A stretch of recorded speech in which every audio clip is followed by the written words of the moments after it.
اللهم لك الحمد كله ولك الملك كله وبيدك الخير كله وإليك يرجع الأمر كله، ثم الصلاة والسلام على نبي الرحمة صلوات الله وسلامه عليه وعلى آله ومن اهتدى بهديه إلى يوم الدين. وبعد، إخواني في الله، waxaynu ka sheekaysanaynay waxay la tahay wax fara badan inaad ka soo dharagteen haddaad jamaacada masaajidka tawxiid ama markaska tawxiid aad tihiin. culimmadii Soomaaliya ugu xoog badnayd boqolkiiba 90 inaad hesheen bay ila tahay. anigu marka waa ka leexday laynkaas oo waxaan iskaga yaraan leexday bal waxyaalo taariikha oo ummaddu haday ummad tahay inay wax ka og tahay balse ay soo ahaan jirtay iyo waxyaalihii ay soo martay iyo waxay hadda tahay. waa wax la iskaga yara baahan yahay maxaa yeelay dadka hadda da'da yar oo cimrigiisu ama 30 ama 40 agagaarkaas ah waxaa laga yaabaa inay iskaga dhexdhasheen nicmadan iyo barwaaqadan iyo waxaan aynu maanta ku dhex jirno oo nicmo la soo koobi karo aan ahayn نعمة الإيمان والإسلام. نعمة هو سيسمعها نكي كقضوا شيطان نفتي أي كقضية وقوني، ولكن هو النعمة على صح حس كريم وينان هذا هي أمضا وحى أي صامرتي حالي وحينو كشيكين إن وقت يدي هراء وكهر قرني هراء عصور عفني sidii loo noolal waxay iska ahayd xaqiiqdii nolosha hadda meelaha dadka ku noolo qoramooji iyo la yiraaho oo kale oo dhacay dil iyo boob iska ah magacaas u baynu xubaarsanayn oo ma ilaahay fadligiisa ku yimid oo isaga naftiisa sidii uu ku yimid aan la garanaynin. walaakin la ilaaha illa allah oo kelima culus ah baadadku sheegtay muslim استسلام ما جرين، ولكن مسلم كما قال لنا نفتي ساقيمه وين كفديي كاسay sheegatay ummadan Soomaali la yiraaho qarniyaal badan ku soo jirtay arintaas soo socotay. waxaynu soo sheegnay in ay maaragtay fatrooyin kala duwan la soo maray. fatarkii u dambeeyayna ay ahayd xilliyadii isticmaalka iyo gaalada ay yimaadeen oo ay soo abuureen waxyaalo cusub oo marka dadku una garanaynin. jahligu wuxuu iska ahaa mid iskorsaar ah oo iska badan حين ذكرت الله تعليمين سيدنا شيغيني waxa lagu yiri tawxiidsada ilaahay waa mid diima horana dadku ma soo gaarin oo diimihii labada ahaayo injiil iyo tawreed labada kutub midkoodna dhulkan uma soo gudbin oo dadka ma ayna aqoonin oo qaaradan ay iska joogeen oo arigood iyo geelooda ku raacayaan isku dhacayeen isku dilahayeen. ilaahay fadligiisa iyo nicmadiisa aqli iyo ragti kullo ilama ahaye ku gaadhay tawxiid ay wada qaateen ay sheegteen inay muslim yihiin oo gaalka naceen. waa qiimo weyn inuu qofku naco wix ilaah nacay waa wax weyn. walaakin waxaynu niri kelimada wama calayka illa albalaaghu almubiin baa nabigu leeyahay korkaaga waxa ah inaad dadka gaarsiiso gaarsiin cad. gaarsiin cad maxay noqonaysaa marka? gaarsiin wuu soo gaarsiiyay waxa la qaatay tawxiidkii, walaakin tawxiidkii la qaaday qof kastaba ha keeno si kasta ku yimaado, walaakin balaaqa cad oo bayin ah oo dadkii loo sheegay waxa laga rabo. tawxiidka hadaad qirtay maxaa laga rabaa? sida dad badan hadda maanta ba u nool yihiin oo leeyahay anigu muslim baan ahay. maxaa muslim miyaa tahay oo maxaad qabataa? macna ma leh, waa iska qaylayaa anigu aragtay waxba ma jiraan. waa iska deeyo muslim baa iska ahay iska noocaas oo kale to xayaato xayawaan oo kale way iska jirtaa deerba. walaakin dadka maanta jooga maga arintii isbedel baa yimid. waxaynu soo joognay iyada oo dunidu iska tahay dariiqooyin iyo niman qubuur caabudayo dawaafaya ay qabsadeen oo culimo ka noqdeen. waxaynu soo gaadhnay inaynu aagaas sidii loo soo socday sabciinaadkii mar la joogo oo arladii niman kacaan la yiraahdo ka dhasheen oo askara ee shuuciye iyo cilmiye wax la yiraahdo qaateen. shuuciye cilmiye itaabsi ama aragsi ilaah ba jiray la soo baxeen. subhanallah. arinta gudaheedii warka waxa soo baxay ilaahay kolkii ay wax dhacaan هذا يجر وحال لا يقال مركي أي أول دتكو هبل مسكها هاي وإسكت سعودي دين ما قرني وين ولا سوى توحيد سنة مسلم ولا مسكها قرآن ولا أخسري فقه ولا أخسري لما راعين فقه ولا معنيني ولكن لما راعين علماء روحي أورنتر تحلية أنا ولا اللي يردي مركز مساجد يشوفوا فقه أخسري علماء واوين مركز وحنا أخسر فقه تقانا والشيخ هو حوام حياتات هذا حيجي أنا دين تأخذ لنا يكون ما دقنه لا حول ولا قوة إلا بالله وأخذ لنا كما دقنه إذا مركز دين يا أهل كاسيت الله جيل بالله صود عياي نقول هذا لو كان عياي وحلليه هاي نوح عليه وأنا كسود عنه ملها سيريه بله التدور حبك ولا بحو حقا جيستو أوريا ألك حريقه وحلال قيب صدا وغنيمه الروم بالله كسود عياي وقوم بالله كسود عياي مساكين مئة فريدة لقى سود على سعيدي وحلالين مركز وحلال بحيه شيخ حكمي وحلالي يساسعت النواب به ذلك سوق قاري مركا كل حكمك هوري اسكا مسكينك هاي وحبال الدين كو كورنينين واسكا قال اسكا راح دينتا هذا وطن عندك كالهين بل لقى سو غدبي مرحله عسكري با لو سو غدبي وشوعيده قادتي هل يجر مركا أدومه أي دمعان إلهي معنا دينتي كهر يمادان إلهي نهيلي ساسو دقدقتين وصوه إليو وصوه قالوا هالكا وحن أوركرنا دين كهر ريسي دقاس قلاداس أسكرتا والله الشيء كره والله قد نغمي مجرين مقع وسكسو جري سوي ولقي سقرر والبواسو تاقنا واحد دين كهر يمادو إيجا كهر ريانا مجرين دين كهر يماد كم حول علي إن دينتي بقى عداته بلاغ مبين كهائن اللي قالوا وحاسوك عي وارنتها بالله وحي مكي حليبي استعمار كنت كبعد دت أرضي وهو ياعي وبرنا سعودي آذين برنا مصر آذين باصور نقضي وشام على كسوة بحي وأقون رسمي أو وطاء إلا ودك أقوني مجرين كتاب كقرآن كأي حديث كمنا لما خوصلوا مئيين أرنتها وحيد علي سيمركا إني مالكي يمد أي باللابان دعوة الدين ذاتك إلي وحبران لما فرقية هاي فرقة وحي كتمد أزهر إيو حقا مصر اتجاه بيقاضتي فرقان حقا سعودية كتمده تات نوع جد كاس جد كير الدون لما ذو دين بيفذين يعني حقا قرآنك حديثك بآخريان ولكن آدم يقول دقامك يودونك وكلامراك لا يردون قولوا حيو أركان هرت ما بقينا هاي حر ما أي ماركتي أنت مساجد فريستان كتب وين كو أخريان وما بسورو بينين ما لا الله بقى حفيسيو إيو ما لا قولي يرير وحاسب يحكوا أخري تري هو قولوا حق السعودية كتمد أو يود حي دقال كوضو حكوا آدنا إن توحيد كلا الصحو لأن التوحيد كما ماشان كم مقان أو ما أنت هذا توحيد شيرين وحرام أمر دي إلهي غير كتر الله وذا بريا إلهي أولياء الله لليه هاي إلهي أولياء كل أرتي لليه هاي شيخ خبلو سنا شيخين حلي وحا إسي هذا إسي سنة أن حولان كوق ليا وضتي أصنام عابديان أصنام تجوا النوع وحا سلام الإله واحد نوع قوني أماه waxa la caabudana waa isku dareejo sidee wada naqaan hadaa nabi caabudo iyo hadaa shaydaan caabudo labada waa khalad waxa kana wali aaya kana nabi aaya kana malak midna ma jiro ilaahay waxa uu ogol yahay in lagu soo laro ama isaga la caabudo ama isaga wixii uu lahaa la wadaajiye ma jiro waxa yahay waa khaliq iyo makhluuq marba hadaa makhluuq la tahay darajada hoos bay u dhacday darajaad leedahay iyo jid lagu raaco ilaahana darajadiisa caamka ah oo isagu iska leeyahay koonkan abuurtay maamulayo isaga hadhow loo soo noqonayo ciriya dhul iyo waxa u dhaxeeya mulka wa khalqan wa tadbiiran buu leeyahay mulkan buu leeyahay mulki xaqiiqi ah buu leeyahay inaga mulkigeena muxuu yahay daarta hebel baale been loowi muxuu leeyahay ku meel gaar buu leeyahay maalinka bacdaad maqaysa bakhti oo laga qaad daarti oo mad kala boobto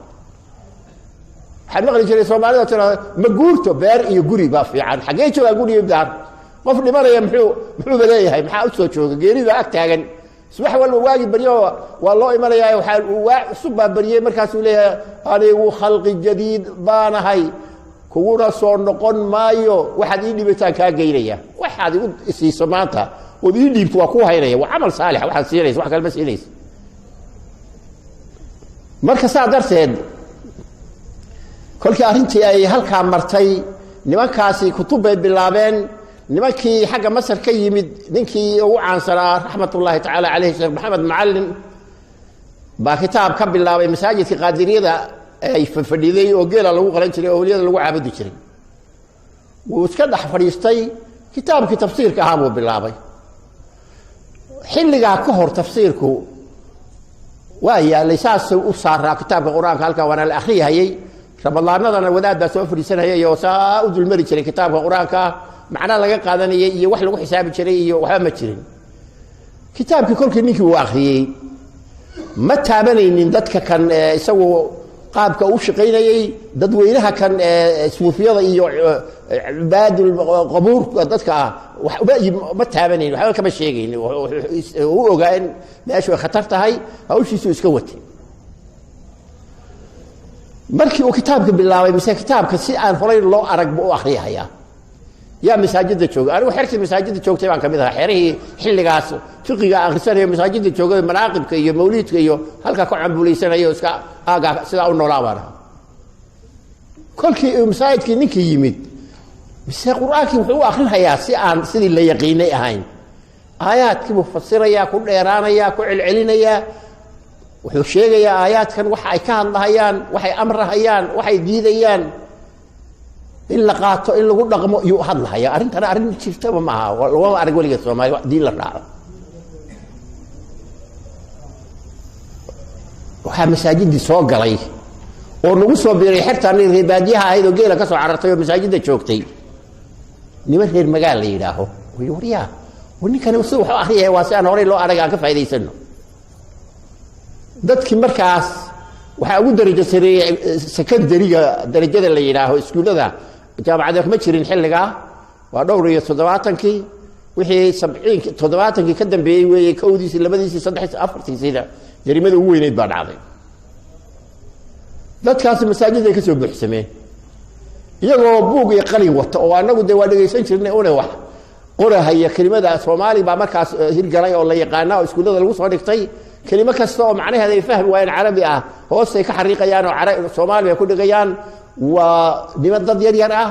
dadkii waa yaabnay waxa kan maxay ahayn ciyaar suuqa reer magaalka masaajidda lagu maarka jiray maxay ka soo dooneen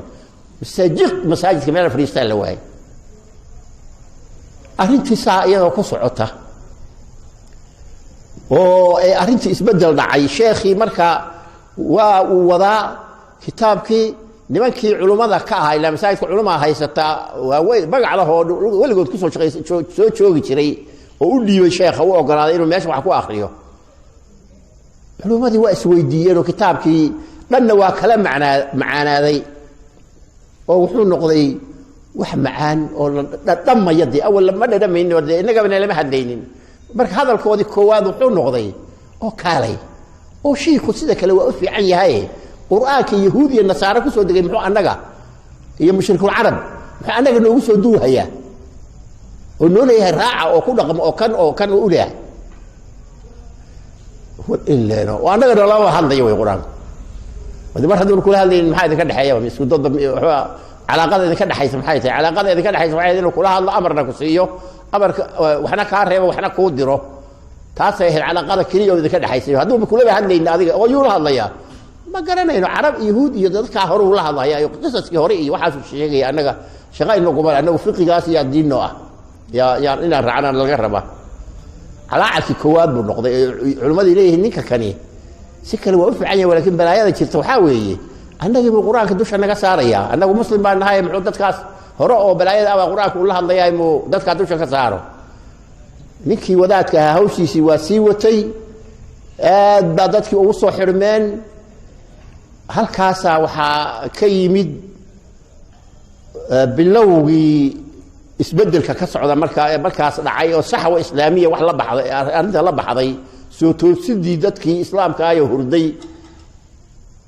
صحوة معنا واقف سو كعي جيفay oo ka soo booday oo islaamku muxuu yahay isweydiin weey hal islaamku muxuu yahay waa markii koowaad la yiraahdo macna dadka Soomaalida oo muslimka soo ahaa inta soo qarni waa marka koowaad oo la yiraahdo quraanku idinku idin la hadlaya wariyaaya raaca wuxuu idin amro ka taga wuxuu idin diido adigu arintii waxay noqotay كل عصب وضنك ميلا بدن بالسكي ميد كتابك شيخي وحلون نقضي أرضي ميل استجاب مساجد كلواي كعان كنا والله لما دعها يا هو وحوليها يستابسي أما يأركسي وحنا اللي يراها أو شيوعية ترى هذا شيوع علمية اللي يراها أو حيليه أما يتوس وحى أشياء يسوع إلهي يا أمورها أشياء يسوع أما يتابسي هذيك الواحدة ما تيران به ولي أكو أمور الدواء عبا يا مرتد بلا يكون عاطف عقل حمى دانيال كاس dadkii markaa halkaas baa horta saxawada koowaad ay ka bilaabatay oo quraanka la leeyahay idinku idin la hadlaya yaa saxawadii koowaada oo dadka loo sheegay oo soo jeedka quraanka in lagu yiraaho quraanka adigu kula hadlayo waa hadal weyn iyo inaad tiraahdo ilama hadlayo umada kale la hadlayo aniga ma xusayo waa iska barakaysanaya halka ay yaala waa iska akhrisanaya oo dadka jirnaya ku tafaya walkaan aniga ma xusayo iyo kula hadlaya ay amarka uu siinaya qaado arrintaas saxada ka soo bilaabatay dadkii aad bay dadkii ka fircoonaaday dadkii masaajidii hore u joogay reer miyiga ahaa dadkii reer magaalka ahaa oo faraha kale iyo garanayay aad bay arrintii u faa'iideysteen saxawadaasi halkaas ka bilaabatay waxa soo korodhay wax la yiraaho markii uu mar iyo laba wuxuu dhameeyay meelaha marahayo yaa gabdho iskuulada ka soo baxay carabta oo dhowr aba waxay yiraahdeen wadaadadii masaajid waa buuxa meel ay fariistaan dumaradu ma leh waxaan waaweyn oo hadda ayna haysano oo maraakista oo meel walba dad loo sameeyay waa fadligii saxwada midhaheedi weey meel aan ku tukanaa annagu 10 wiil abaano kolba meel u cararaynay oo masaajid daaradiisa ku tukanaya meel ku xadnaya jamaa ma xadiri karto waxa lagu leeyahay halka waxa soo galay kii baleedaha bidciga hayo waa lagu cunayaaba marka dacwadii labaad oo ahayd tawxiidka iyo aqeedada iyo saxiida ma aragtay qofka loo saxaayay iyadu saaxada cad uma soo gelin markaa way iska qarsoodida ku socotaa waa dacwo sirriya ama dacwada calanka waa dacwadan kale oo iska madaxa banaan oo aan xaqaas waxyaalahan dadku sameeyaan aan taabanaynin aduu gabdhihii baa codti u soo qortay sheekhu agaasimaha waaxda diintu markaa ahaa raxmatullaahi calayh oo nin dawladda ku dhex jiro diinta dhanba waa aday ka ahaa marka waxay dhahaan waxaan rabnaa inaad waqti na siiso oo annagana aad kutub noo akhriso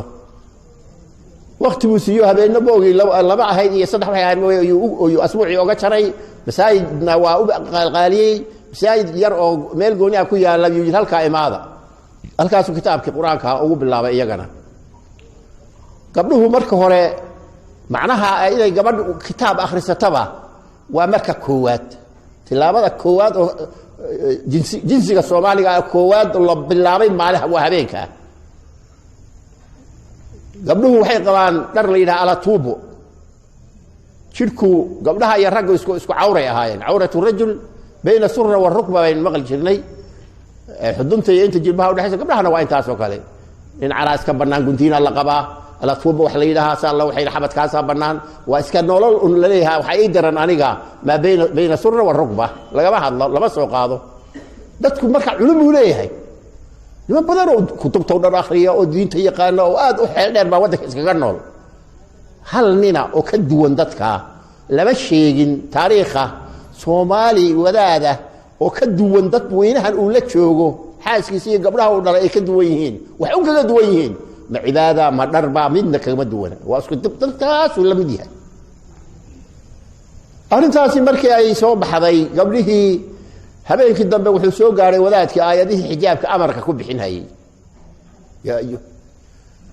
qul azwaajika wa banaatika wa nisaa'il mu'minin kullu ya nabi amr li siiri gabdhahaaga iyo xaasaskaaga iyo dadka mu'minka ah oo ilaahay rumaysan dhamaantood gabdhahooda yudniina calayhinna min jalaabiibihim ha isdadeen jirkooda dhan waa cawlo ilaa wajiga markay salaad ku jiraan halkaas kolkay arrintii sidaa u dhacday wadaadku waa filosof oo aad buu u yaqaanaa maaragtay si uu wadada u lexleexiyo oo si cajiib lagu shaqeeyaa oo walku xamar ka sheekaynayo xamar joogo xamar dharka gaalada iyo muslimku waa isku dhar badii gaaladan inta way qabaan goorneetada qabtaa teenana intaas oo kale umba guntinada goorneeta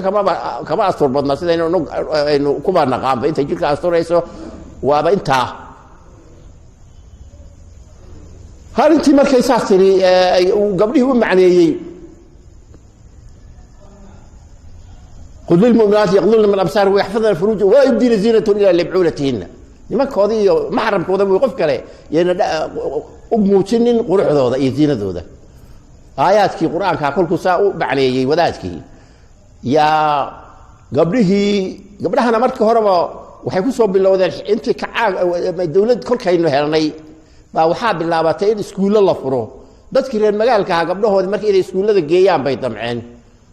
سكول كي كل كيوت تجار فرتياني يو بامرك كتير كونفور حق على الإنجليز بكتير إن عكروا قوية يا وحالي وردي أنا جو سيان ميلر وقبل لو من نقانه ذكرني كعب دكسيات قرآن كجي يو قبله تجاد قرآن كصابر تمر كاسر إنك قبلنا سكول كبرنا العربية لو دي جاي ودو وتوابر كلام أنا سيدي بقى قبلها وحلوجي سكول بحاله بعملها قرآن كام دكسيات قرآن كا هل كاسا قبل دين لبره وهو الرئيس الصومالي سبب تاسع نكتة وجدة تاسع لقالها إلى مدحوينها إلى أنك وقوة سيخصم بيكوه إنه قبل ديسا دكسي قرآن كاجيه ويفرط عربي أو إسلامي أي صوبرته هل كان مركز أو دعوة قبله كواس ومركز هل كان سيصوم مرينه ويسي وتيرو مدارس عربي أبي إسكان قالينه يجوا دكتور هذا كتير ده أي دكتور هذا صار أي مركز أرنتر ودعيسا قرآن كان يستفسر كان يبانيا كل كوسيدا يريبا سؤال قبلها كمذا مريم دي يريبا ليون شري سيدي قبلي شوي أي نوش هيجين والله صادر أي مركز كعاك صادر أي ولا ليه هاي بل هذا وذات كان قبلها ماشي كور وصدي وحوش شيء يلصعه وعربي يرفع ميسا يا هرتي سافري سنجرتي وحيت الشيخ محمد قبلها الله هذا شيل كوضه ودن وعور هددين هي انه كجر له دان قبل الصومالياتنا قريب سنه سواء واحد معقول اللي سوى اللي سويديو اذا واحد عرفت هذا الصومالي ودن واحد عرفت صاير الى نرقه بنبه عبار كلكم وروريغay wuxuu ku hadla garan waay wuuna og yahay gabadha in isaga loo soo diray wax ay wax ka duubayso ay macnaa wax afkiisa fiirinayso wuxuu yiri Maryam ay hadaad gabdha tihiina dumar hadaad tihiina kamid waa kuwa la sheegaya tiin hadii dumar ahayn idinka soo adii waa aad u yaqaan sida dadka la iskaga dhiciyo maxay ku hadlaysaa marka dumar ma nii ma dhihi kartaa هذا الكاس هذا اللي كواد وحجاب إلا قاته حجاب كأنه هذا ما أنت كوعان نقول أدون كلون إنه ما ركتي نقدر يعني نقدر على القضية هذا علماء هذا سعودي هذه اللي يقول لك عرب طولا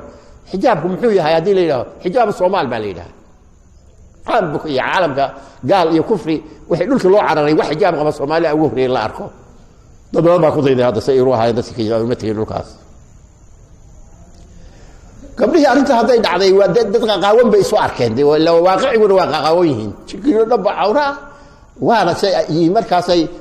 وحير سنة وكلته يبغى يسوي سنجري قارته ويحب يساوي حير وساوي شو يقول هنا هبيك يجوا كوي مركب فاهم هاي ورا يرسم الناس كدريرين واتشدين ورسينا دي شيخ وما كان عاوة هبيت نبي بحال يلا وأنا قارين وحالي خميس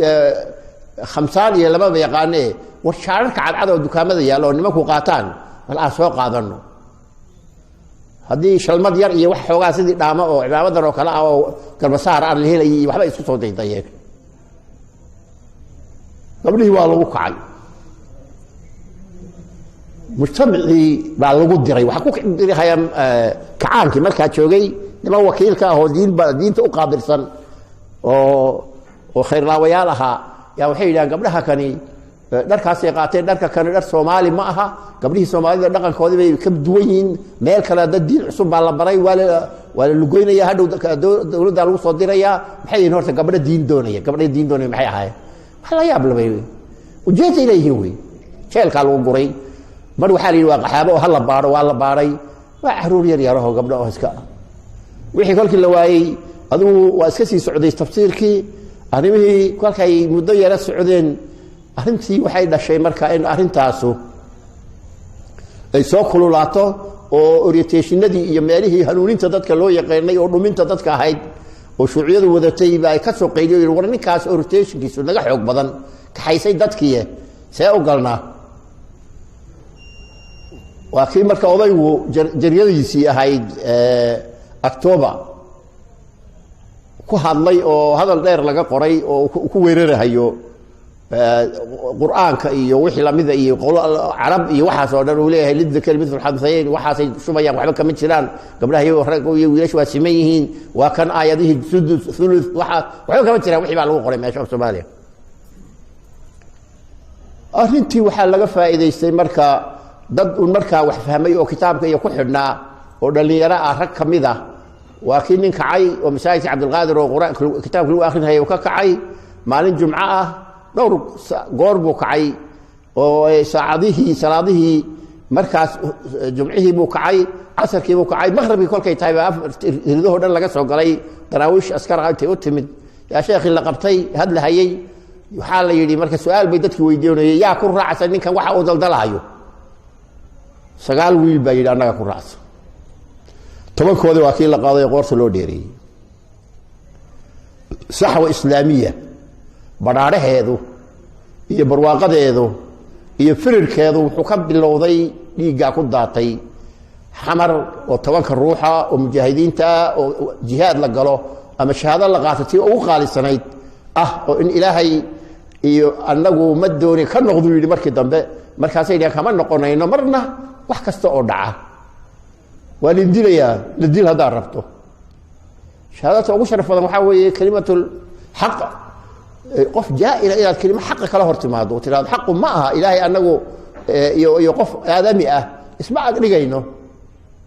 إلهي ما قادر يتيس سيد إلهي وحقوقي بيبان ربنا إلهي حكم كيس حكم على ما قرنين أنا أقول إله الله بعد صوب حي قرنين أرنتاسي وحي لا شيء دعوذي صحوة هاي أو تمد أو دين راعة هاي دين تعالى راعو صحوة الشيء واحد كلام معها وردينتا راعنا ku dhaqano ila dhaqankeena hore diin uu ka baxsanaa ka yaqaan iyo kaana qonin isku sibid ka ahayd oo wax farqi u dhaxeeyay ma jiro anigeeda la wadaadka iyo waranluhu gabdhahoodii xaasaskooda wax ay ku kala duwan tukasho iyo waxa waayaha waa ku dhawaan anigu intaan dacay meelaha aan dhowr iyo 20 jira inaan guursado hargeysa marka aan joogay yaa gabdhaha sheekaystay oo markaas ay yiri gabadhay xoogaa fiqi aba soo bartay quraanka iska wadaad yar ahay markaas ay yiri gabadhay salaad la'aanta waa khatar baa la yiri ma tukanaysa hadaa ku guursado qosol qurmo wala yahay waraanu gabadh baara hak tukanaysa baxay see hadlaysa waraanu kala kacay meesha hatta hadlaysa wadacay tamaysa anu gabadh baaraysa oo foorsadaa oo xashaysa muxuu aye aniga nafteeda waxaan iska toonayaa gabar tukatee gabar asturan malihi ma jirto adduunka kama jirto annaba aqaan ba diintu waa aqoon ba diinta sideeda ma aha waxaan aqoon wadaadku uu yaqaan diinta uu og yahay quraanka uu akhriyayaa aayad macnaheedu uu akhriyayaa saada noo soo socotaan wadaadkii ugu cilmi badnaa Soomaaliya ku helnay arintaas markii ay dhacday oo wadaadadii la qabtay wadaadkii tobanka wadaad la dilay wadaadkiina شيخي أهم الشيخ محمد معلنا رحمة الله عليه سؤال باوان رئيسنا قلبت BBC ذا حمر باتشوغي وحال ويدي الشيخ محمد هو شرعي الدولة قانون بيسمي ستي أو إلى هاي waxa kale oo sharciga kale oo la sheegay dawladda maxaa u dhaxay labada farqigooda sheeg markaas farqiga u dhaxay waxa weeye waa maalinta koowaad oo aan maqlo wixii ila horta waxa ay dadku samaystaan oo la yiraahdo qaanuunada ama dastuurada ama wala walba waxbay leedahay oo samaysatay oo la raacda oo isku amartay in la raaco waxa hadii la khilaaf aad maqlayso qodobada mukhalaafay xaq u khilaafay waxa la garanayno isku beeriyo qurun la sukeenaya ka waran baa la yiri marka ayagii la dilay isaga marka banaanku jooga maxaa u dhaxeeya marka wuxuu yiri waxa u dhaxeeya waxa ay dadku samaystaan waxa la yiraahaa wadci wax la marka la dejiyay baa la yiraahaa wuxuu qaabil u yahay buu yiri in la beddelmo hadii la afgaran waayo isagoo dhan baa la tuuriyo mid kale la samaystaa ama ilaahay dastuurkiisa ama qaanuunka uu ilaahay dadka u soo dejiyo quraanka lama taaban karo kelmadaas laga raacay marka 7 sano jeelka la dhigay waa lagu kala cararay sheekh hadii la xiray dadkii kalena ay waxna la dilay waxna la xiray dad badan baa la xiray dadka la xiray boqolaal bay gaarayeen oo jeelasha la dhigay oo aan iyagu hadal laga maqal laakiin laga dareemay inay dadkaas la nooc yihiin oo la aragti yihiin muddo kale xidhnaa la sicinahay baa iska soo daayay kuwii kale tobankaas waa iyagu waa galbadeen arrintaasi waxay soo kordhisay wax yaab leh oo khayr ah oo dacwadii meeshan dhimasho wax ma aha maxaa loo dilay iyo hebel baa la dilay iyo waa umuur iska sahlan oo diwaabada qofka haddii ilaah dartii loo dilay waa wixii uu heligaa adduunkan uu qiimihii uu ka qaadan laakiin uu qaalisanaa wey waxaa wax soo qaad leh qofkii arrintii kolkay dhacday ilaahay marka wuxuu qadaray in dadkii iyaga ahaayoo saxwada sheekha kitaabkiisa dhegaysan jiray ay noqdaan dad kala firxada oo carara meel loo firxada waxaa ugu dhoweyd nairobi baa u soo dhoweyd kenya ugu dhoweyd intaa kenya laga soo galay dad dhowr iyo 10 ah 4 dumar ah iyo 12 wiil baa noogu yimid annagu marka waxaanu joognaa anigu xamar ma joogo nairobi isliimaa jooga dadkaas annaga haddaanu reeree isliim markaa mar horaanu siyaa barray intaan ka soo cararnay oo soo galnay waa October baa la oran jiray dadkii ay toorada soo eriday ya dacwad noo timid dacwadii laga diiday Soomaaliya oo xagga ka timid salafiyada ahayd oo Sacuudiga xaggiisa culimadii ka soo baxday oo nusuusta xambaarsaneyd oo khuraafada iyo balaayada ka hadlaysay oo ka soo wada carartay xamar badna lagu xidhay badna yimaadeen baa waxay loo ogolaaday laakiin waxa iska jiray waligeed ama East Africa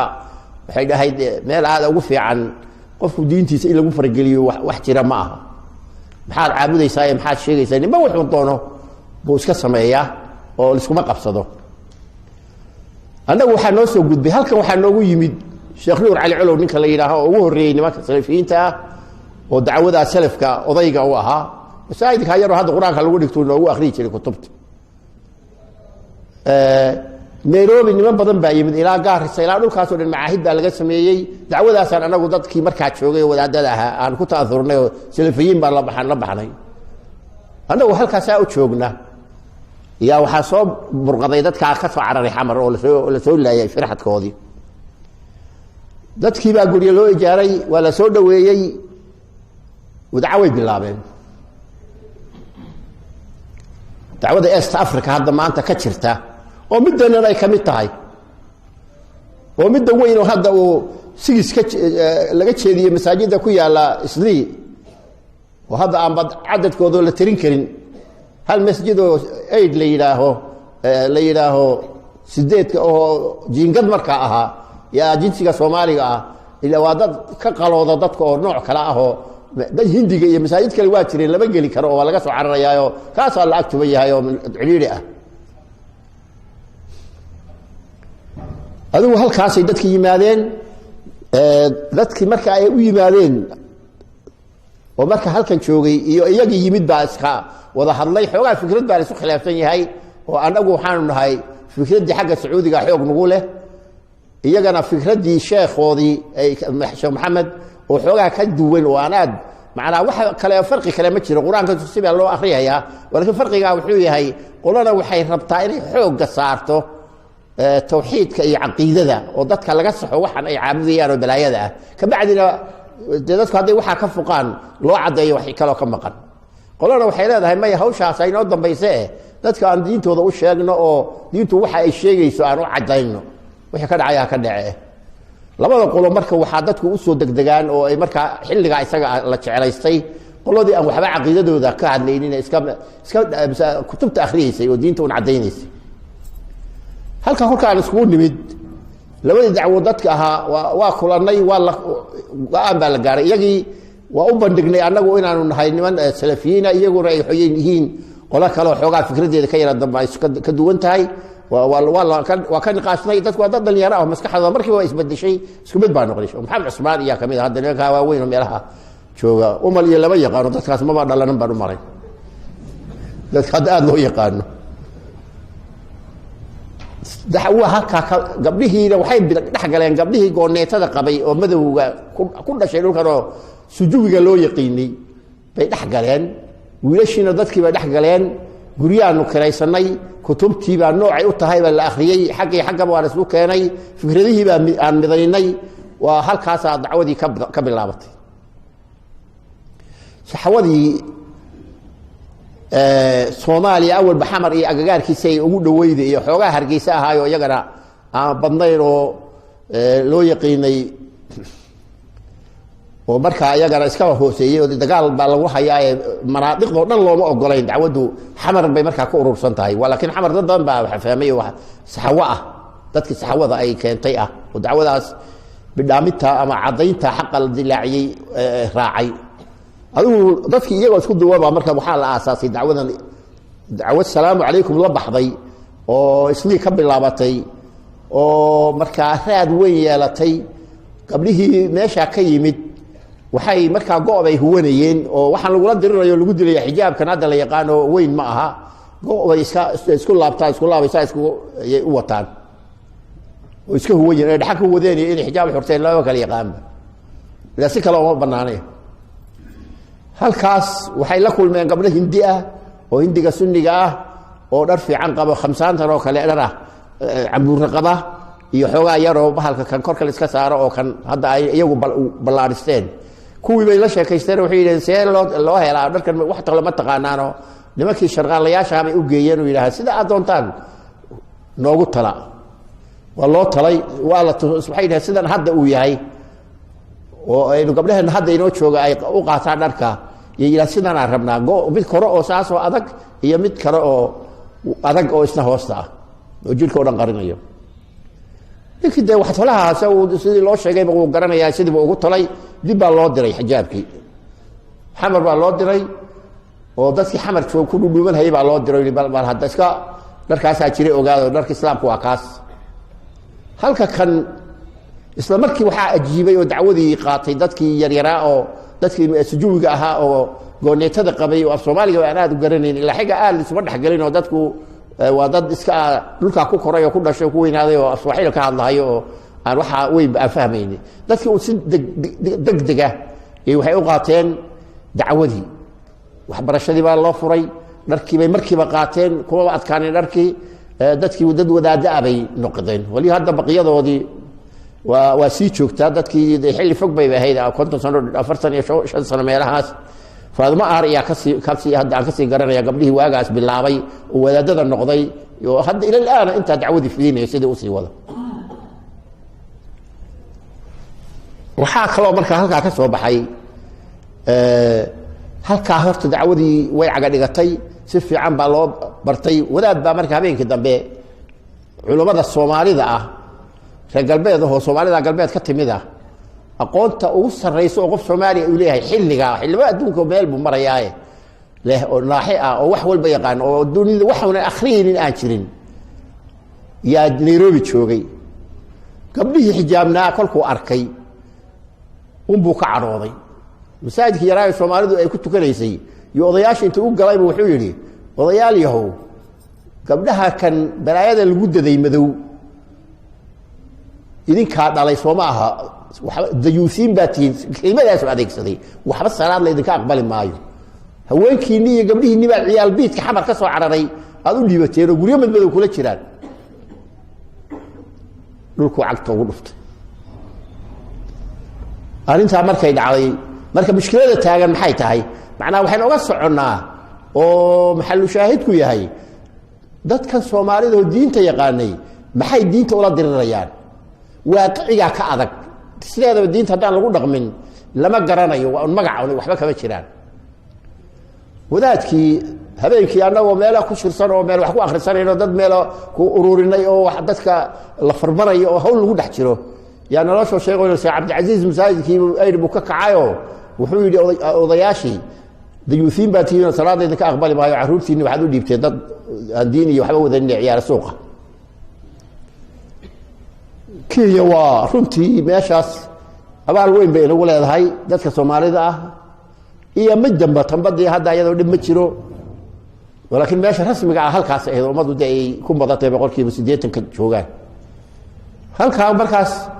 wadaadkii waxaan war maxay ka yeelnaa wadaadka aniga aan isku magaalo ahayn oo anagu kutubno akhri jiro aniga si fiican isu naqaano waxa waan ka soo wada guurnay oo Kenya soo wada galnay oo shaqooyin baan naga dhaxayn jiray oo si fiican ma isu naqaano markaas ay warsaa yeelnaa ninka maxaan ku sameeynaa aanu hanjamnaa si fiican ugu hanjamnaa wiilasha kale waa noo dhawaayimid anigu waxoogaasi qadiim baan ahay mar hore dhulka soo galay waa dhawaan bay soo galay firxadkiiba weey waa dhabalka firxadka nin kamida iyo nin kale waa raadinay ninkii gabdho iyo waxbaan u dirnay waxaan soo ogaanay guriga uu ku nool yahay oo isniin ku yaal guri laba dabaq inuu ku jiro oo gabar ku aroosay oo albaabkaas baa la yidhi albaabkaas laga galaa gurigiisa laba seefood ay wataan nimanka kan ee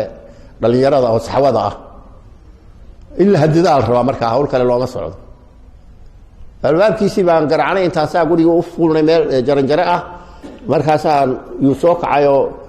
anaa u horreeyay dadka waa la wasaar soo dhow wuxuu imooday culamo qumaro soo siyaaratay warooskiisa iyo barwaaqadiisan ima soo eegin aniga nimanka kale isagoo arkaynin bay iska soo galeen anigu kolkuu markaa heblaayay shaahi la soo carar alaabti kale la soo carar culamo timide gabadhii oo diric qabta jidhkeeda aanu maraynaya 80% inuu qaawan yahay ba oo la ordaysa alaabtii uu diray baa saa noo soo dhaxdhigtay kolkii uu markaa arrintii halkaa dhigay gabadhii iska noqotay oo shaahi uu ku shubay nimasha adoona ma inay lacol baan nahay yaa waxaan ku yidhi cabdi casiis xalay waxaan maqlay inaad masaajidka ka istaagtay oo odayaashii dayuusiin baa tihiin jiray oo gabdhaha xijaaban caadi xijaab oo dhan bacayday maxaad arrintaasi uga jeedaa wixii kale ma kama wala fikirinay wuxuu yiri oo yaa xasan maroodi oo anigu waa kontrabaan ay ka shaqeyn jiray anigu uu yaqaan markaas xasan maroodi adigu diin baad ka ogtahay buu yiri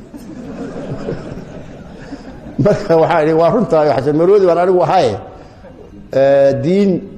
adaa iga badiyo sheekh igu ahaa ولكن شيخ نودي أن خاطر مياد ربطة ذو ويسا حلا خاطر أيه وحبا كل كان كوجادي شيخ نودي هذا مد قدام بإلى هين وقرنا يسحق بعض الكل سوعي كرته وعن حلا خاطر عبد العزيز كأباك وبحيك وما عينا ياك وغيري كورن وحن عاد حلا كهذش ما يبغى عن كتاب القرآن ويربى جيب يقول لي كتاب كان صار صاري آياته بعد صار صار آياتها معليه أرجع إلى نوان دلنا يا أنا نوان شاهدون هاي أبار كل كوروري آياتها معناه سخص أبو مركاتو آيات سائف في ريبو معني كل المؤمنات يغضون من أبصار ويحفظن فروجهن ولا يدين زينتهن إلا لبعولتهن وآبائهن وأبنائهن سيدي أحيد معناه لو وانين علم هذا يقال كمان لا يحنكره آيات كلا وسوا بحسدي بو معناه markaas ay xalay waxa tiri dadkii xijaabka qaatay aabayaashood diyuus ku sheegtay inuu xijaab ku jirin waa sheegtay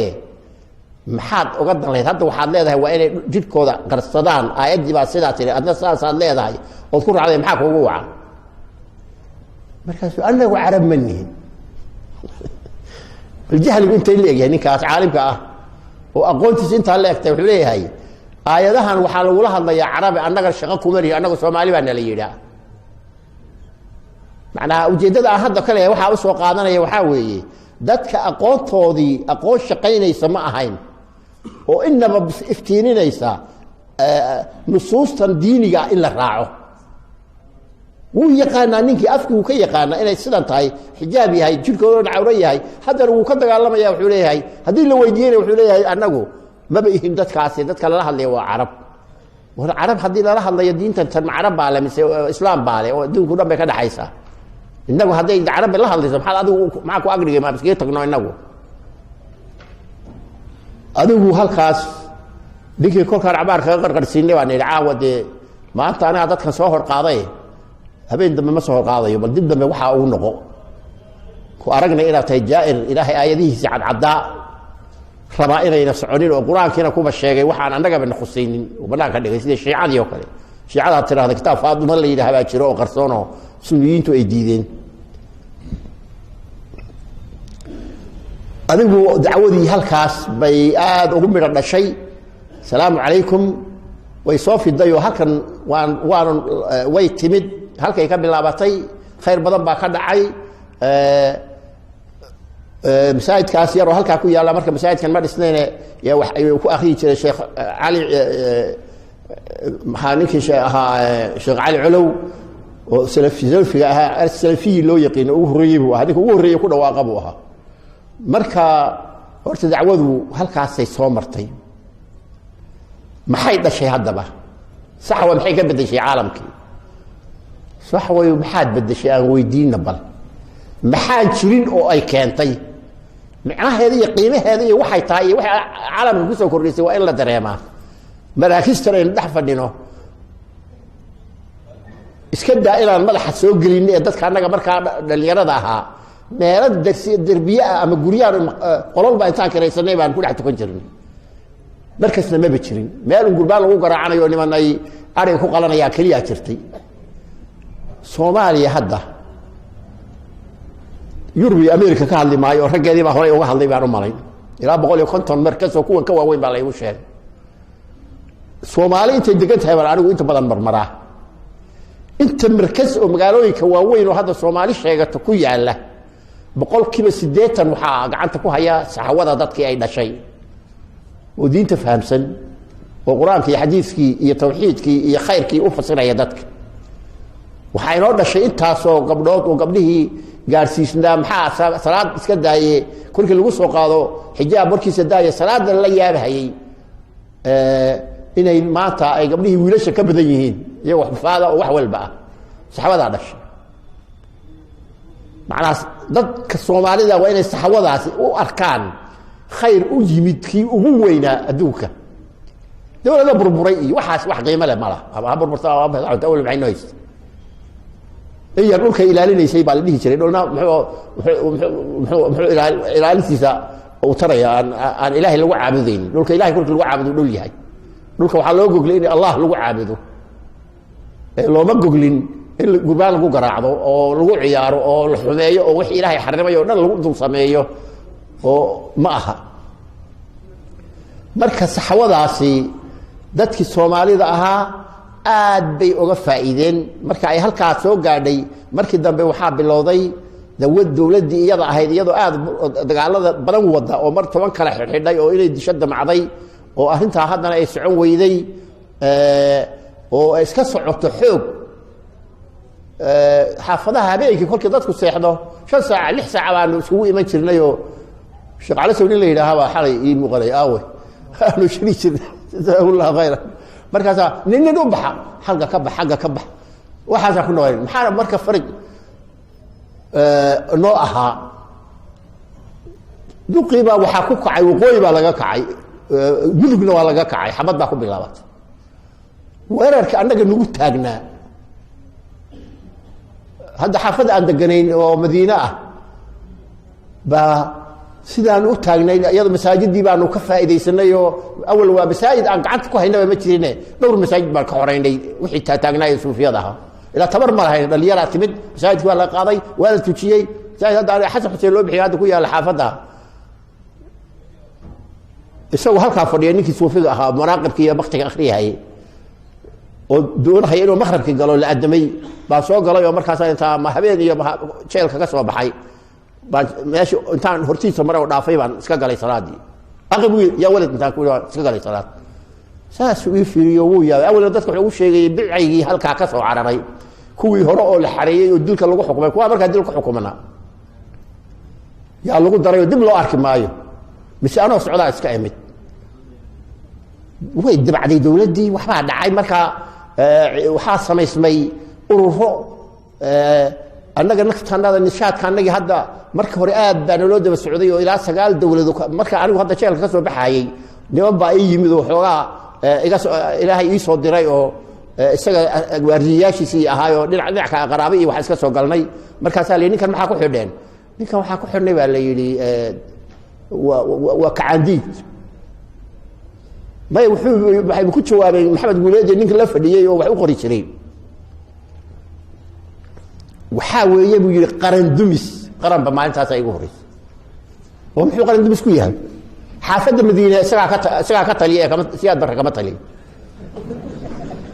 meelahaas ka qeylqeyliyay masaajid anna markaa intaan soo galay bariyahaas yaa meel masaajid nima wadaada odayaal ah oo dhisay baa la dhisay xogaayo aan ka faa'iideystay masaajidka ninka aan ku dirnay weey habeenkii intaan istaago laba kelimo sheegay oo safka ma hagaajisanna nima iyo masaajidka noo dhamaaye yiri waxa ku diray tuug baa ku tahay Haarun baa la oran jiray yaa ku diray buu yiri inaad dadka tiraahdo waxa uu sheegto yaa waxa uu sheegaysaa bidci masaajidda laga eriyahay baa tahay waa iska aamusalkaas iska fadhiistay فرق بين قطعي وذاتي وضياش مساجد كمامر كيساي استي أو صودي أنا وياه ونحن مرين هيا بس سعودة كايمة وأنا ولا مية يا وحيله نيه شيخ هارون وحنا إنه مشي يكتنيك الدمعين وحنا وصحنا مو أقولي ذي ساعد على قبل واكو بدلني مساجد أنا قال وضعنا هذا كزود دالني أنا قاعد استنى ويا يقول بذا الشيء نكاسم هو بدلني حسب حسين وقصنا وياه واحد مستحيل هذا واحد بدلي كراد دي دولتي انتو يمدوا كقبجي نيجي محمد يقول انتو مساجد يمد يقول بالعاده كلمه كجرت واغنا لغا الى مساجد ذئاب يقول ذئاب كجرت ميلها انا لغا الى مساجد ذئاب ودوايو مساجد waxaan ku xoreynay waa iska galay galistii isay kolku arkay inaan masaajid galay dib u baxay dibna uga ma soo noqonin سيد حسن حسين بحياة أيادي وذا صبر واسديس إلى حمر وين اللي جاي من شري ومركز يسوي ودور مساجد وكلام واحد لقاها ذكرت شري إسنا دور مركز الواقع يحري ولا يسود يولا يحري ودور قرو مركز قدام بيسيب أرنتي وحسوا كرني وليس باي حق الدولة دي قبصدي دولة دي وقوي بالله يستاح حق الأرض دعي برع على قبصدي بابا يابا مير هيابا حسب راح اللي شري وزير كعدين تي ها محمد يقول بقى وحيوت تجين انت قلت بين ورقه صحيح nimanka bidcada oo jooga aan la dagaalan burca ku qabsaday maxamed kiiba ali sabata soo dirisay daruuri see burca loo qabsadaa jiishkan waa xoogiisa joogay wiilka xumaayo qawanaayo ka hawatay see u qabsaday burca waa la qabsaday leeyahay kaasa loo diray wuxuu yiri waxa qabsaday ila cadow diimeed weeye gabdhihii maryaha waaweynaa yaa intay dibadda ugu baxeen jabhadii oo qoriyihii soo gashadeen garabka oo soo hambuleen yay nimankiina soo daba socdeen kolkay saxaafadda soo dhaxgeliyeen meesha xirada agteedii yay siiyeenoo sidaas lagu qabsaday xamarna khatar baynu ku jirnaa hadaynan saayeen dowladda oo dhan ku qanciyay iyadoo la shirayo la yaaban yahay baa marka maxamed guul u tagay wasaaraddaas diinta sheeganaysa marka diinta la dirinaysa yaa inta u tageen baa annaga hana loo dhiiba askarta kala marna askarna loo qoro annaga safaynayna wax xamar ku jira annaga markaas waa dagaalamaynaayoo dad baan u dirnay qaraabada siyaad barra ah iyo waardiyaashiisii dadka isaga u dhow oo la socda hawshii isagii baa loo tagay intuuna isagii u batagino markaas ay nimankaas ku ridi haya burca hadii la qabsaday xamarna waa la qabsan geelaaga hal la dhaco xasan kolku u yimid isla waxba ku darnay oo annaga nafta dawlad dhisan baan hayno habeenkii waan qorsheynay wiilal baa iskaga darnay la socday idinku wiilashii kolkaan u galnay buu yiri bay dhahaan waa nagala tago wixiina janana ay fadhiyo dagaal baa haysto wadankii baa dhinacyo la qabsaday maxaa lagala baxay waxaaga maalintaas waxaan ogaanay inuu jabay siyaado oo dagaal diimeed dhamaaday oo wixii hadda ka dambeeyay isu difaaci lahaa ka hadlayo annaga dagaalka annaga baan galnay hoos oo masaajid xoreynta iyo xagga qabo iyo suufiyada baan iska kala erin alxamdulillah arintii waxay soo socoto waxay soo gaadhay in dawladdu burburto masaajid intii badnayd gacantaana ku dhignay inkastoo ayaan dhowdaan xamar soo maray haddana meelo badan oo ay dib u abaabuleen iga muuqanaysay oo dadku xoogaa yara daalay oo sidii hore aan loogu adadkeyn maaragtay dacwada iyo diinta meel kastoo la joogo adigu markaa halkaa waxaan firxad baa dhacay waa kii dadku kala yaacay oo qolobo meesha ee waagii hore ka timid u carartay dacwadii xamar bay taallay wixii xamar haddii uu burburay dad way ka baxeen dadna way ku nagaadeen dadkii ka baxay oo cararay oo meelaha fofo ka yimid waxay gaadheen heer aad u cajiib u leh oo caruurtii gabadha xijaabneeda halkan xamar joogtay oo xamar wax ku baratay carartay oo waxay tagtay tuuladii aabaheedii hooyadii deganaayeen iyadoo maradeeda huwan gabdhihii baa ku soo jiray waxay tiri waa diin marba waxaa la gaaray heer gabadh kasta oo miyiga joog ilaa aan hadda waa ku dambeeya raadkii gabdhaha miyiga aray ku raacay inay qabaan xijaabkooda qabaan oo buraashadooda garabka u jirto salaada ku tukanaya khaasatan wixii loo gaaro gaalkacyo ka shay oo intaas hadda meelahaas hadda Puntland loo yaqaano iyo wixii waqooyi ah labada meelood bade marka way ka yara baxsanaayeen dhinac walkiin xaggan wixii ka soo ahro gobolada dhaxa ah dadkii iyaga u dhashay oo xamar dacwada ku fahmay xamar kama soo qaxin qaxidii baa marka faa'iido keentay iyaga haddayna soo qaxin dadkii yaa u imanaya walay waa ka wax ka jiraan wax waaweyn baa ka jira hadda inta u dhaxaysa kalxayarkii laga baxo ilaa aaga dhexe oo qabaa'ilkaas gobollada dhexe weli waa umuuraheeda ay aad u waaweyn yihiin oo way ka duwan yihiin kuwa kale wixii hadda meel yar ba hadda aad arkaysaa masaajid ay sheeganayaan ma jiro wixii masaajid weyn ah oo ama waqooyi ku yaala ama muslim ku yaala waxa gacanta ku haya saxawada fadli ilaah kolkaas soo dhaafto haddana beledweynaha soo gaadho ilaa xamar iyo aaga kan iyadana waa halkaa ma gaadho laakiin inta waaweyn masaajid oo magaca leh macnaa dadka annagii ku tukan jiray derbiyada maanta magacaa sheeganhayo saxawadu ay dadkan hadda waxaan u malayaa halkaa caawil u sheekaynayo waa dad saxawada ka dambeeyey oo balaayooyinkaas aan soo arag oo weliba east africa dad badanna waa laga yaaba xamar ka yimidna way ku jiraan waa dareemayaa marka sheekh calow waan kugu soo dhaweynaya balkaale hadda adna xoogaa noo tacliiqi anigu waxaan ku soo dhamaynayaa saxwada barakaysan saxwa mubaaraka la yidhaahaa dadkana waxay ugu yeedhi jirtay haddii dhallinyarada loo yeedho oo qofka la soo tababaro oo wax loo akriyo himadiisa la kiciyo laga soo saaro qurunka iyo qashinka oo uu qof tukado oo diinta ku dhagan oo qur-aanka inta badan nasiib wanaagga soomaalida qur-aankaa dadka la bari jiray qur-aanka haddii loo macneeyo dhallinyarada way iska qaadan jireen dadka waxaa himad lagu gelin jiray war maxaynu qabanayna xaggeen u soconnaa hadda taas way yaraatayba islaamka si loo xukumaana diinta u baranaynaa khilaafa islaamiya soo celinaynaa oo waa arrin fiican halgan baa lagu jiray weli hadda ma ayna gaarin laakiin waan dhaweynay inaan maaragtay la gaadho maalin uu kitaabka ilaahay ka taliya Soomaaliya laakiin de waqti bay iska leedahayo kollaba haddaan inagu gaari weynay kuwa inaga dambeeyo inay gaaraan raad cad baa jira oo hadda lagu socdo dadku waa yaqaanaan maanta xaq iyo baadil waa yaqaanaan maxaa fiican maxaa xun waa la yaqaanaa dacwada xaqa ah hadda idaa dibadaha meesha tagto weliba khaasatan dacwada salafiga ah yaa mid mubaarag ahayd oo aad moodaa inay dunida oo dhan ay gaadhay oo meel walba ka talis jaamacadaha iskuulada hoose kuwa dhexe hadda dhulka hadda aan sheegay waxaba waxa gacanta ku haya wadaadada nimankii ahaan jiray oo dacwada fidin jiray dad badan oo iska dayacmay oo xoolatoon iyo waxyaalo iska iman karaan oo dadku ma wada ahaa waagi sidii la ahaa meelna lagama aha marka anigu waxaan ku soo gabagabaynayaa hawshan xalay anigu waxaan ka sheekayn doonaa sheeko dacwadii iyo wixii la soo maray iyo waxa hadda maanta aynu filanayno waxaan filanaynaa wax weyn oo soo socda waxaan dareensiinayaa daayarta 40 ka yar in dhulku waxa aan ka soo sheekaynay saada loo soo noolaa maantana aad nicmada aad ku jirtaan la arkaysaan waxa laga intiina badan gabdho dadan oo xijaab qabo tukanayo quraan akhrinaya inay idin dhaleen ama se kuwa kale oo aagiinu sidaa u wada aha oo diintii la garanayay marka فاسدع بما تمر واعرض عن الجاهل معناه حقي وعد هذا انه يالا ومال لوغ لخد لهين صوفيه waxaas iska daalay hado meel iska sii buraysanayana waxa maanta lagu xisaabtamo ma kuwa anaga noo joogay caruurtooda ay kolkay quraanka baraan ay meel ay u kaxayaan waayaba habro ka soo kaxaystaan oo iskuulada la keenaa iskuulkii wadaad baa ku fadhiya tawxiidka loo dhiga markaasba fadhul majidi waxa loo mariyaa kutubaha uu qaalisan markaas uu ku noqdaa yiraahdo waxa sheegaysan waxba kama jiro awliya Allah iyo Abdul Qaadir waxaas waxba kama jiraan baa la yiri qaylo dagaal waa caruurtu waa ka fara uga jiraan marka afartii tuugo hore oo ariga dadka qalan jiray kaliya ku haray marka waxaan anigu ku soo gabagabaynayaa inahaas aan jecelaystay inaan maaragtay dadka la soo hor fariisto oo bal waaqiciga ayna ku noolayd iyo sidaas soo marnay iyo sida maanta leeyahay miisaan aynu saarno ilaahay marka aan ku shukrino nicmada maanta dadka daayarto aad heshaan idinku ciriiri ma soo marin diin hadaa fidinaysaan wax diintiidu ku haysta ma jiro dad cabsanaya ma ihidin diintiina si madax bannaan baa iskaga baranaysaan diinta ku dadaala oo barta oo maanta nolol aan ahayn diin ma jirto kii meelaha u yimid ingiriisi inuu ka barto war ingiriisigaaga haddaa diinta ku fidinayso anigu hadda barihii hore saan col ula ahaba col ma ihiyo waxaan arkay dacwadiiba waxaa lagu fidinayaa ingiriis anigu ma aqoonin oo nasiibka waagiisii xiro baan ahayo waaba nicmaay waxaas oo gaala la baan dhihi jiray walaakiin hadda waxaa ii muuqatay ragga afafka bartay dhowrka khayr qabihiina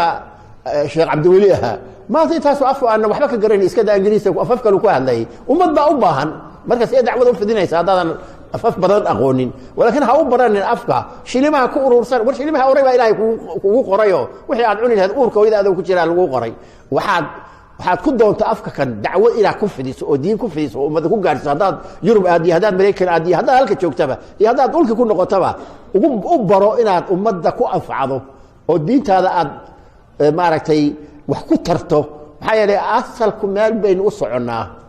niman yahow asalkeena meel baynu u soconaa socdaal dad ah oo wax dhaxa oo laga socdo oo habeen loo sii hooyanayna ku daalnay inaga oo dhan idin ma idinka walakin aniga laga yaabaa idin ku horeeyo waxna aynu ku daalno adduunyo ah waa wax laga sii socdo nolol baynu joognaa hadda nolol yar oo qabriga aba ku xigta nolol kala waxa ku xigta maaragtay inuu dareemayno oo iyadana xashri iyo bacsi iyo muuro iyo xisaab iyo kutub leesasinay iyo hawlaha jahannamo oo la dul maraya ku xigta nabadi ma dhawa reerna ma degin wali ilaa la kala dareero fariiqun fil janna wa fariiqun fis sa'ir la kala yiraaho oo adigu aad jannada nasiib u yeelato dagaan kuma yaale guntiga dhiisha aan iskaga dhigno oo nicmadan aan haysano aan ku shaqaysano oo ummadda aan dhex joogno gaalada dadka gaalada u naqaano dalkooda joogno diintaan ugu yeedhno oo diinta aan barno isku afbaanahay oo ayaga afkoodii la baranayo waa dad dabacsan waliba oo sida ku naqaano aad u dabacsan oo aan adkayn diinta dadka aan loogu yeero nin walba xilaa haysa saaro ha ogaado in risaaladan oo ayna ahayn mid nabi loo soo saaray ma jiro maxamed kaleey salaatu wasalaam uu ka tagay ummaddu uu ka tagay baad kamid tahay ahad kamid ah tahay waajib baa ka saaran in diinta intaad kari karto fidiso marka diinta aan fidino ku dadaalno ilaahay waxa ka baryeynaa inuu naga dhigo kuwa diintiisa qaata oo ku dhaqma oo ku noolaada oo ku dhinto ku soo baxa ilaahay naga dhigo inaga oo dhan شغال شغال سوى عاوي وكذا